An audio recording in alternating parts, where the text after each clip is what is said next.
fenêtres qui te promettent la lune, leur laissant ton pouvoir pour qu'ils te manipulent. Ta précieuse liberté parfois. Había una vez, en la ciudad de Río Cuarto, una niña llamada Clarisa. Tenía ojos tan brillantes como las estrellas y una sonrisa que iluminaba todo a su alrededor. Clarisa vivía con su mamá, Susana, una mujer dulce y fuerte, y su papá Peco.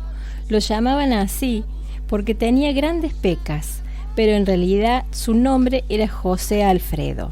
Era muy amoroso y comprometido con los humildes, a la que Clarisa amaba con todo su corazón.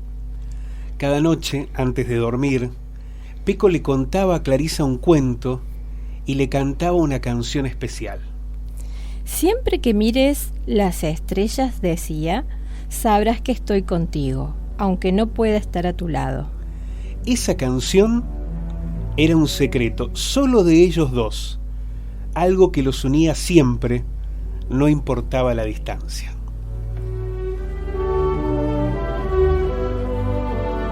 El fragmento que acabamos de leer forma parte del Secreto de las Estrellas, el cuento escrito por Romina Soledad Bada, diseñado por Carolina Agustina Klein. Quiero citar el trabajo de Carolina porque es precioso el diseño que tiene el libro editado por Unirrío y que hace referencia a nuestra querida Clarisa Duarte, hija de Peco, desaparecido en la última dictadura militar. Y es una linda introducción para pensarnos en esta realidad en el diván de distintos ámbitos o de distintos enfoques, algunos que tienen que ver naturalmente con la historia de Clary, pero también del modo en que podemos contar aquellas situaciones que nos han dejado heridas tan profundas, dolores tan abiertos, situaciones a veces traumáticas, no solo en lo individual, sino en lo colectivo, como naturalmente ha sido una dictadura, y cómo somos capaces de hablarle a las infancias sobre estas situaciones. Para eso sumamos a la licenciada Janina Morenosa Manillo. ¿Cómo le va, señora? Muy bien, ¿cómo le va, Pablo? Muy bien. ¿Estuvo practicando locución? ¿Alguna vez le interesó hacerlo? No, me solicita estar una voz de locutora, sí, pero no estaría como muy... No, muy bien. entrenada. Muy bien. Carlitos, como en aquellas locuciones de los temas de los años 80, los lentos de los años 80 después de las 8 de la tarde en las FM. Claro lindo. Que sí. Genial. Bueno. Yani, qué hermoso libro, qué hermosa bello. Construcción de una historia tan dolorosa, ¿no? Bello. Y cómo se puede, a partir del arte, transformar lo duro, lo oscuro, lo doloroso en amor, ¿no? Porque eso no es sencillo, es tarea de los artistas y va mi profunda admiración para todas las personas que estuvieron trabajando acá, porque también no solo la escritora, sino quien diseñó y editó, hasta los colores me parecen como... Es precioso. Sí, precioso, es como un tesorito y también creo que es una forma de que nuestras infancias tomen la memoria de nuestro país desde este sentido, ¿no? Y contándolo desde lo familiar, desde una historia que tiene condimentos de la realidad, muchos, no solamente de esta familia de Clarisa, sino de lo que nos pasó como país. ¿Y qué habrá pensado la protagonista de esta historia? La queridísima Clarisa Duarte, se lo vamos a consultar. Hola, Clary, ¿cómo estás? Buenas tardes. Hola, buenas tardes, Pablo. Buenas tardes, Jani. Buenas tardes. Gracias por esa introducción tan bonita. La verdad que el cuento en sus voces tiene también algo muy emotivo. ¿Cómo fue ese construir la historia con Romina?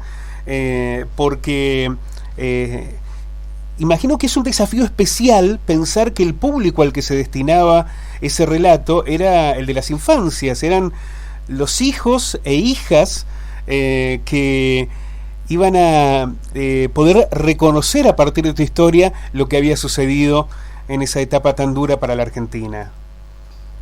Sí, la verdad que fue un momento muy especial cuando ella me comentó acerca que iba a hacer un libro de cuentos, con mi historia, o sea, Clarisa niña.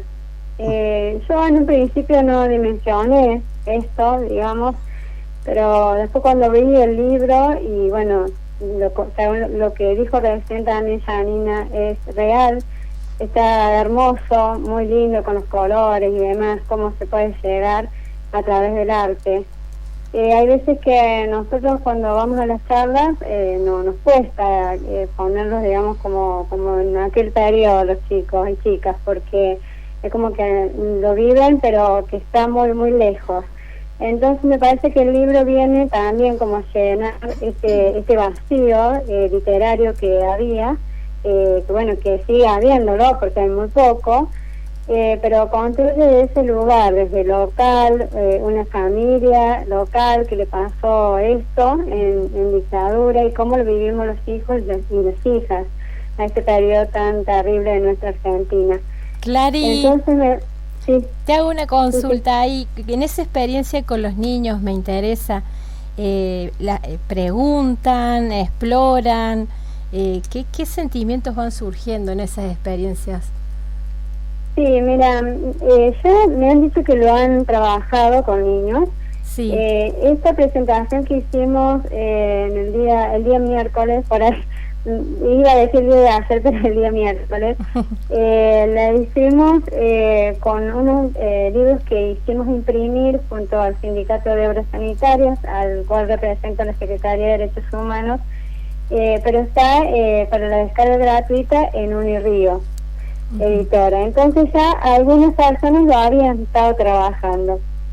Hicimos hacer unas impresiones antes y regalamos a algunas bibliotecas, por ejemplo de Córdoba, que familiares trabajan mucho también con niños, y bueno, cuando lo leyeron, bueno, se sintieron como muy también de la historia, o sea, se apropiaron de la historia. Bien. ¿Por qué? Porque el libro tiene también esto de que yo en particular fui criada por mi abuela, hay una abuela en el cuento, bueno, está mi papá y cómo se trata la desaparición de esa persona que era él, cómo, digamos, siempre está en el recuerdo y a través de las estrellas, que el libro hace mucha referencia a eso, y también cómo actúa todo el entorno, digamos, que hay veces que para no te sientas solo en estas situaciones, que en general de los niños y niñas que hemos vivido en esta época, bueno, no sé vos, Ani, si coincidirás, que también has tenido algo parecido, no lo mismo, porque bueno, nunca ninguna historia es igual, pero bueno, de muchos silencios, hay cargado de mucha angustia. Entonces, bueno, los niños pudieron expresar las emociones, ya fue en los dibujos que me trasladaron, y bueno, a nivel secundario también se lo trató, pero ya más que todo con el tema de las emociones y los colores. Clary, recién hablábamos con Yani, precisamente cómo es que se le cuenta a un niño, a una niña, una situación que tiene tanto de amor, pero al mismo tiempo tanto de dolor, de situaciones tan difíciles como las que te ha tocado vivir, que a lo mejor tienen una referencia en cómo vos pudiste contarle a tus hijos quién era su abuelo, quién era su abuela, qué pasó en aquella instancia y cómo ellos pudieron también construir su propia historia de ese relato. ¿Se parece un poco el libro al modo en el que vos pudiste hablar esta situación con tus hijos o cómo te hubiese gustado hacerlo? Sí, digamos, es muy particular la historia de cada familia, cada familiar. Mis hijos me vieron desde que, digamos, ellos nacieron luchando por la causa.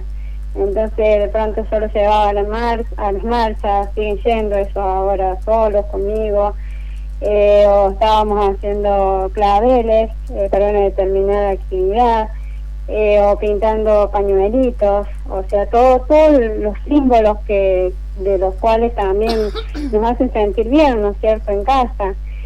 Yo particularmente no tengo muchos cuadros poner en casa de los familiares y demás. Entonces estos cuadros o estas fotos siempre están en estas marchas únicamente, ¿me entendés? Están en las remeras y demás. Porque bueno, si no sería como un recuerdo permanente, que yo ya lo tengo y lo llevo, y bueno, lo traslado en eso, ¿no es cierto? Contando anécdotas o lo que me fueron contando de mis viejos. Mis hijos, yo siempre he querido que no llevaran el mismo dolor, que yo hoy por hoy lo sigo sintiendo, no es que yo me saqué de esa carga, porque me causa mucha angustia hay veces contar esa parte de la infancia. No solamente la desaparición de mi papá, sino también la enfermedad de mi mamá, en la cual yo también estuve mucho tiempo con ella, crecí con ella, aunque ella no me podía cuidar, y después también siendo niña de corta edad, me acostumbré a cuidarla a ella, y un poco de esa inversión de roles, ¿cierto? Entonces creo que hay muchas infancias, es que hay veces que les toca pasar por estas cosas, y siempre hay alguien o siempre hay un camino que te lleva a pensar que no estás sola o solo, que bueno, que hay muchas cosas por hacer, que te rodean en el mundo, y bueno, soy muy positiva en eso, ¿no es cierto? En que este libro también funcione como esto, como un acompañamiento.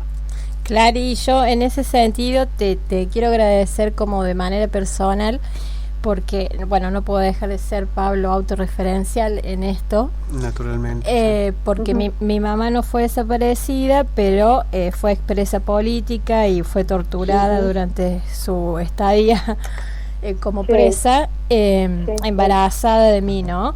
Y bueno, yo no tengo hijos, pero sí tengo una sobrina preciosa, y cuando tuve el cuento en mis manos, fue la oportunidad que lo conversé con mi hermano para que mi sobrina pudiera vivir tu experiencia desde otro lugar, de contarle la historia de su abuela, ¿no? Nosotros siempre hemos hablado porque, bueno, ya falleció mi mamá hace unos años, pero fue una forma tan bonita de poder acercar la historia de su abuela desde ese cuento.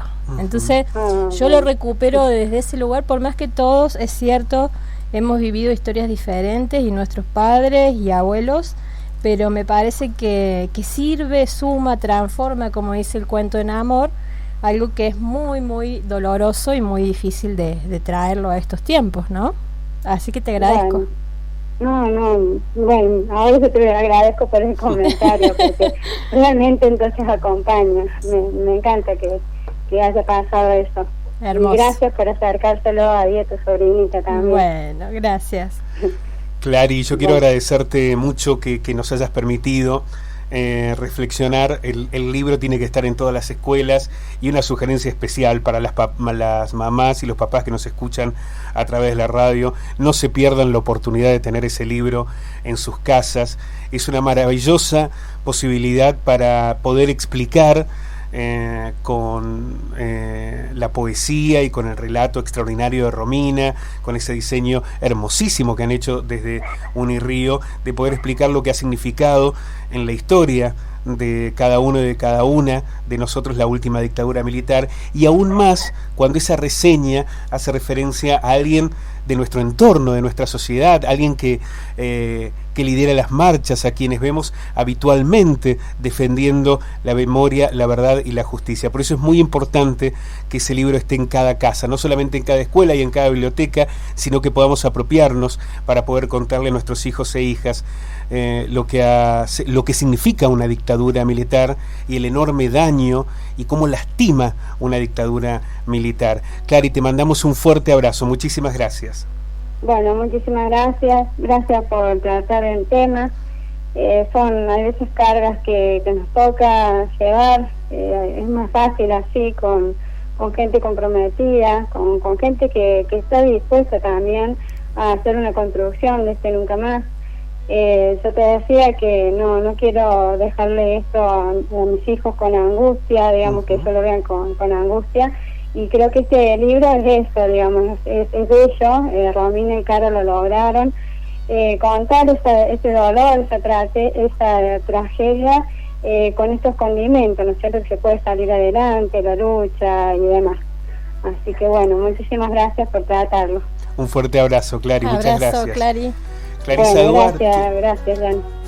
Clarisa Duarte, protagonista de este libro, y que nos ha dejado muchos aspectos para analizar en el diván, Yani. Esto de no querer transmitirle esa angustia a los hijos e hijas, por eso no en la casa no son tantas las fotos de su mamá o del Peco, sino que aparecen ¿dónde? En las marchas, en los espacios de lucha, en los espacios de referencia, para que no sea un duelo permanente, sino que sea una manera de recuperarlo cuando sea necesario, que se resignifique desde esos lugares.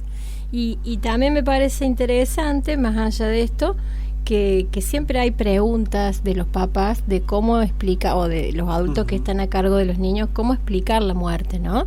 Que quizás lo podamos charlar en otro momento, pero es algo que... Pero podemos hacer alguna referencia en eso, porque me parece que a mí me costó mucho. Yo recién te lo comentaba, no tenía que ver ni siquiera con un familiar, sino, bueno, se nos había muerto la perrita en una Navidad y demás. Poder explicarles a mis hijas lo que significaba esa ausencia. Sí, hay que simplificar un poco más y traer la muerte al diálogo, ponerlo en palabras, dejar de que sea un tabú. No va a ser sencillo de ninguna manera, así sea el animalito, la mascota, un abuelo o un papá, una mamá o un amiguito, que suele pasar. A veces el duelo es un lugar, te tenés que ir a vivir a otro lado. ¿Cómo podés hablarlo con tus hijos? Exacto, ¿no? O el cambio de una escuela. Pero bueno, cuando es la muerte, pareciera que no encontramos las palabras para eso. Y hay que explicárselo a los niños en el momento que ocurre, no dejarlo para después, no postergarlo, y contestar hasta donde nos preguntan, sin generar fantasías que después puedan complicar más la situación. Y lejos de lo que creemos los adultos, los niños elaboran más rápido que nosotros si lo explicamos bien, ¿no? Entonces está bueno que podamos decir, inclusive por ahí nos preguntan los papás, bueno, ¿es recomendable llevarlo al velatorio o no? Eso a partir de los 3-4 añitos hay que preguntárselo si quieren ir, hay que explicar lo que es previamente ese espacio, y si el niño está acompañado de alguien que puede contenerlo en ese momento, no tiene nada de malo. Si el niño dice que no, bueno, no hace falta que esté ahí, pero ese ritual hace también que podamos darle el sentido a que hay una pérdida real, ¿no? Porque si no también queda ahí como en el sentido de las fantasías. Entonces yo creo que hay que empezar a hablar de estas cosas. Y fíjate lo que traes, qué interesante, Pablo, porque hoy las mascotas generalmente no mueren en nuestras casas, porque lo llevamos a veces, si tenemos la suerte, ¿no?, a la veterinaria y no volvemos con la mascota. Antes teníamos este ritual de enterrarnos hasta en el patio de nuestra casa, o bueno, hoy eso no se ve, entonces cuesta más duelar, cuesta muchísimo más. Inclusive los abuelos tampoco viven a veces con la familia. Antes se veía como más común que un abuelo falleciera en la casa de la familia porque lo cuidaba la familia. Hoy a lo mejor está en un hogar, en un geriátrico, en otro espacio, y bueno, todo esto de no ver nos hace como más compleja la cosa. Entonces, bueno, hay que empezar a ponerle palabras a la muerte, es una pérdida. Y el duelo tenemos que hacerlo todos, los niños y los adultos también. Sí, naturalmente. Bueno, nos ha ayudado muchísimo a quienes hemos tenido muchas dudas sobre cómo enfrentar situaciones de estas características. Este libro y esta oportunidad, Yani, maravillosa de poder analizarlo en la radio. La verdad que ha sido un enorme placer. Muchísimas gracias. Y bueno, vaya hablando con quién es, con Jeremía, que se arregla el tema de la locución, los contratos. Claro. Sí, bueno, la verdad que es una genia total. Muchísimas gracias. Gracias, Pablo. Nos vemos.